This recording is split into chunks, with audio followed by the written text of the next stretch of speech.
아멘. 오늘 우리에게 주신 하나님의 말씀은 다니엘서 4장 28절부터 마지막 절인 37절까지의 말씀입니다. 다니엘서 4장 28절부터 37절까지 우리 한 절씩 교독하여 읽도록 하겠습니다. 이 모든 일이 다 나 느부갓네살 왕에게 임하였느니라.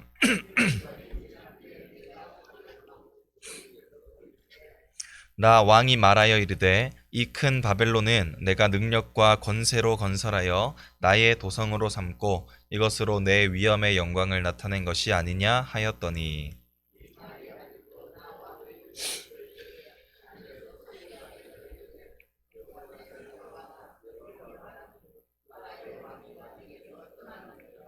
내가 사람에게서 쫓겨나서 들짐승과 함께 살면서 소처럼 풀을 먹을 것이요 이와 같이 7대를 지내서 지극히 높으신 이가 사람의 나라를 다스리시며 자기의 뜻대로 그것을 누구에게든지 주시는 줄을 알기까지 이르리라 하더라.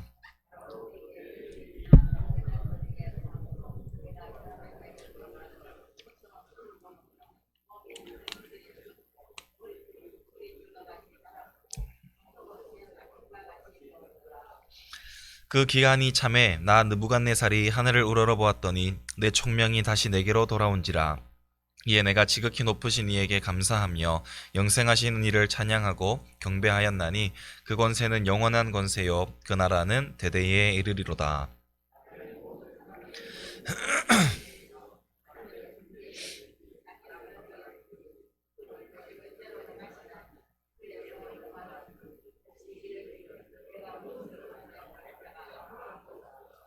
그때에 내 총명이 내게로 돌아왔고 또 내 나라의 영광에 대하여도 내 위엄과 광명이 내게로 돌아왔고 또 나의 모사들과 관원들이 내게 찾아오니 내가 내 나라에서 다시 세움을 받고 또 지극한 위세가 내게 더하였느니라. 그러므로 지금 나 느부갓네살은 하늘의 왕을 찬양하며 칭송하며 경배하노니 그의 일이 다 진실하고 그의 행하심이 의로우심으로 교만하게 행하는 자를 그가 능히 낮추심이라. 아멘. 할렐루야. 네, 오늘 하루도 우리 하나님의 말씀을 근거하여 또 순종하고자 살아가기 위해서 이 새벽 기도의 자리에 나오신 우리 모든 성도님들을 또 주님의 이름으로 환영하고 축복합니다. 오늘도 그 말씀 가운데에 또 하나님의 능력과 역사가 우리 성도님들의 삶 가운데 차고 넘치시는 그러한 역사가 나타날 수 있기를 간절히 소원합니다. 우리는 지난 시간 하나님께서 이 너무나도 교만한 왕, 이 느부갓네살에게 꿈으로 계시해 주신 내용을 다니엘이 해석했던 것을 우리가 함께 살펴보았습니다. 그 꿈의 내용을 간단히 살펴보자면 느부갓네살은 이 꿈 속에서 아주 큰 나무를 보게 됩니다. 이 나무는 바벨론 제국의 왕인 이 느부갓네살을 상징하며 그 나무 속에 깃들어 사는 각종 짐승과 새는 바벨론 제국을 의지하는 그 주변 국가들을 의미하였죠. 그런데 이때 한 순찰자가 등장하는데 여기서 순찰자는 심판자를 의미하게 되죠.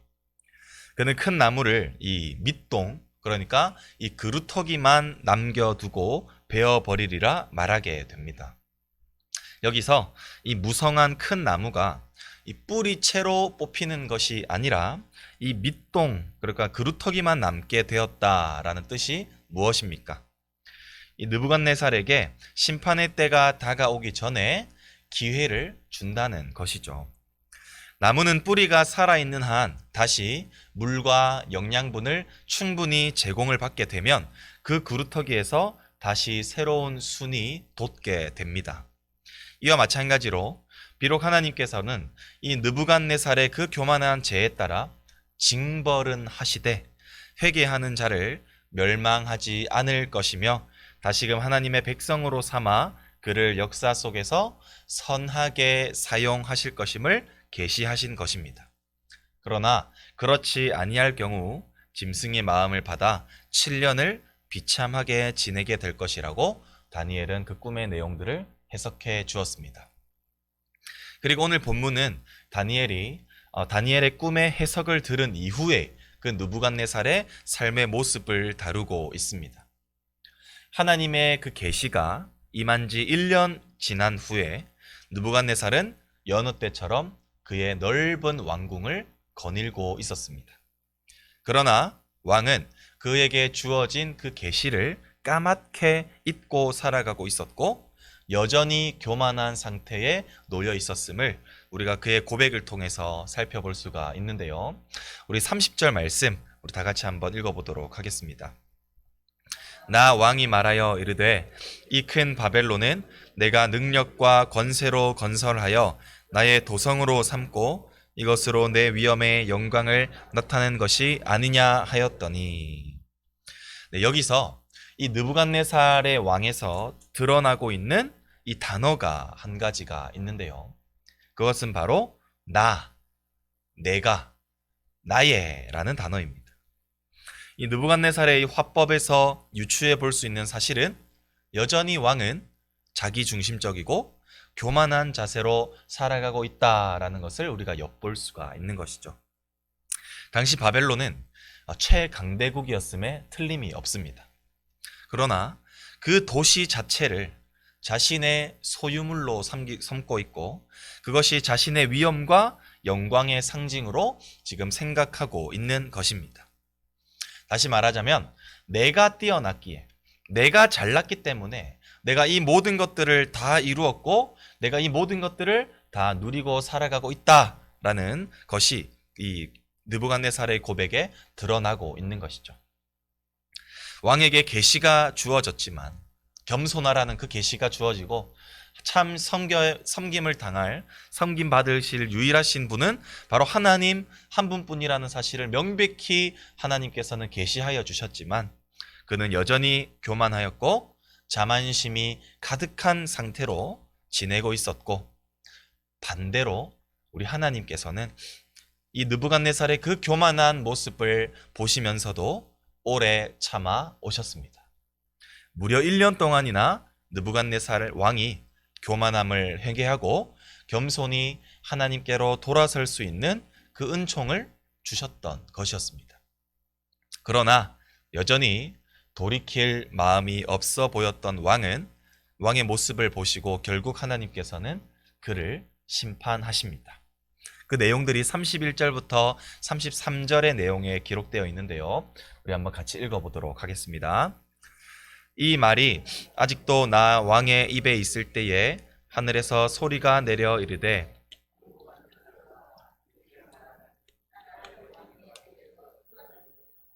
내가 사람에게서 들짐승과 함께 살면서 소처럼 풀을 먹을 것이요 이와 같이 7대를 지내서 지극히 높으신 이가 사람의 나라를 다스리시며 자기의 뜻대로 그것을 누구에게든지 주시는 줄을 알기까지 이르리라. 바로 그때에 이 일이 나 느부갓네살에게 응함으로 내가 사람에게 쫓겨나서 소처럼 풀을 먹으며 몸이 하늘 이슬에 젖고 머리털이 독수리 털과 같이 자랐고 손톱은 새 발톱과 같이 되었더라. 이 자만심이 아주 마음에 가득 차다 못해서 이제 입으로 그 자만심이 터져 나올 때 그리고 그 자랑이 채 끝나지도 않은 채 하나님의 음성이 그에게 들리기 시작하였고 너는 짐승과 같이 되리라 라는 그 예언이 실현되기 시작하였습니다. 그 전에 가장 먼저 지금까지 자신의 것이라고 여겨왔던 왕위가 떠나게 되었다라고 말하고 있습니다. 이것이 무슨 말을 의미할까요? 느부갓네살이 누렸던 그 모든 영광, 모든 권세, 모든 부귀영화가 다 하나님으로부터 나왔다라는 것을 의미하는 것이죠. 이것은 욥의 고백을 통해서 우리가 분명하게 알 수 있는 사실입니다. 바로 주신 이도 여호와시요 거두신 이도 여호와십니다라는 그 고백 말이죠. 성도 여러분, 우리 하나님은 능력이 아주 많으셔서 구하는 자들에게 충분히 주실 수 있는 분이십니다. 따라서 성도들은 믿음으로 하나님께 구할 때에 하나님으로부터 은혜를 제공받기도 합니다.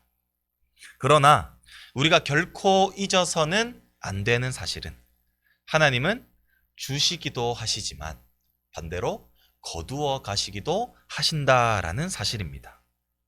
이 많은 성도들이 착각하는 것 중에 하나가 하나님께 받았으면 그것이 끝이고 또 시간이 지나면 지금 하나님으로부터 받아 내가 지금 누리고 살아가고 있는 이 모든 것들이 내 것이다라고 착각하고 살아갈 때가 너무나도 많이 있습니다.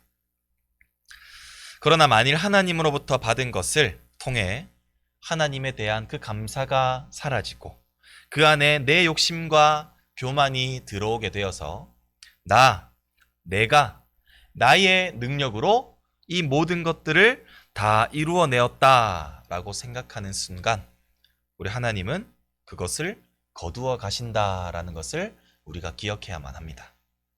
그렇기 때문에 우리에게 요구되어지는 자세는 주신 분은 하나님이십니다. 내가 하나님의 그 은혜로 말미암아 살아갑니다. 하나님이 나를 높여주셨습니다. 라는 그러한 겸손한 태도로 우리가 살아가야만 한다는 사실입니다. 우리가 다시 본문으로 돌아와서 예언에 따라 느부갓네살의 몸은 짐승과 같이 변하기 시작했습니다. 그리하여 소처럼 풀을 먹는, 그리고 머리털이 독수리 털과 같은, 그리고 손톱은 새 발톱과 같은 이러한 짐승의 형태로 무려 7년을 살아가게 됩니다.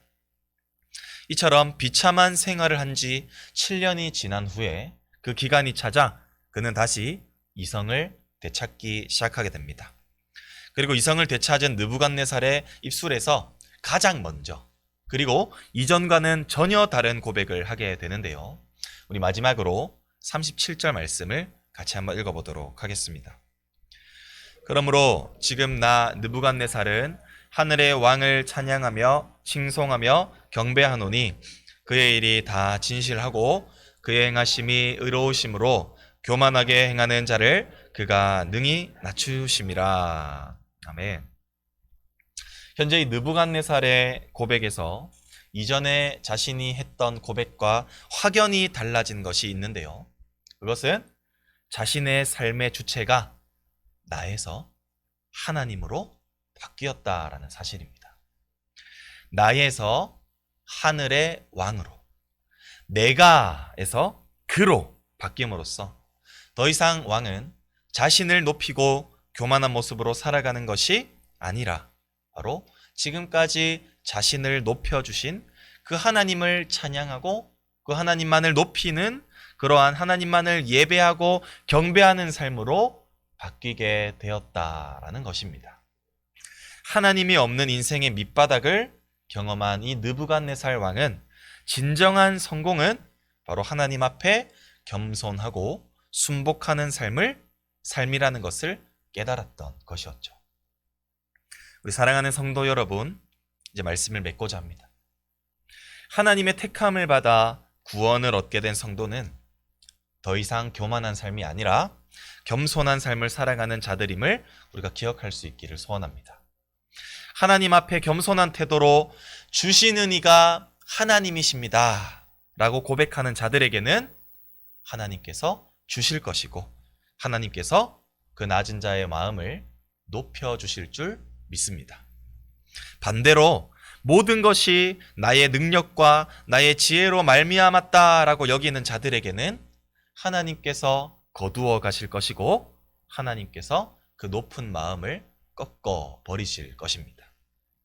혹여나 우리들 가운데에 지금까지 교만한 삶을 살아왔다면 지금도 오래 참아주시는 그 하나님 앞에 우리가 다시금 돌이켜 회개함으로써 용서함을 받고 이제는 느부갓네살의 그 고백과 같이 내 인생의 주체가 나가 아닌 하나님이 될 수 있기를 소원합니다. 그리하여 우리가 하나님만을 높이고 의지하는 삶을 살아갈 때에 하나님으로부터 제공받는 그 풍성한 복을 우리가 함께 누리며 살아갈 수 있는 우리 모든 성도님들이 되시기를 간절히 소원합니다. 기도하겠습니다. 참 좋으신 하나님 아버지, 주님의 은혜와 사랑을 감사합니다. 오늘도 이 공휴일 가운데에 우리가 육신의 그 피로함을 우리가 충분히 회복할 수 있지만 그럼에도 불구하고 우리가 아침 일찍 나와 또 주님의 말씀으로 오늘 하루를 살아가고자 결단하여 이 자리에 나온 우리 모든 성도님들 가운데 하나님의 말씀이 깨달아지는 은혜가 있게 하시고 오늘 이 받은 말씀으로 인생을 하루를 살아갈 때에 정말 승리케 되는 놀라운 일들을 경험하며 살아갈 수 있는 은혜를 주님께서 허락하여 주시옵소서. 특별히 오늘 하나님의 말씀을 기억하게 하시어 하나님은 교만한 자를 낮추시고 겸손한 자를 높이시는 하나님이라는 사실을 우리가 기억하게 하셔서 더 이상 우리의 삶의 주인이 내가 아니라 하나님이 될 수 있게 도와주시옵시고 또한 이 모든 것들이 다 하나님으로 말미암았습니다라고 고백하는 자들에게 하나님께서 주신다는 사실을 우리가 기억하게 하시어 겸손한 삶을 누리며 또 겸손한 태도를 유지하며 살아갈 수 있는 우리 모든 성도님들이 될 수 있도록 주님 축복하여 주시옵소서. 주님께 감사드리옵고 지금도 살아계시는 우리 구주 예수 그리스도의 이름으로 간절히 기도드립니다. 아멘.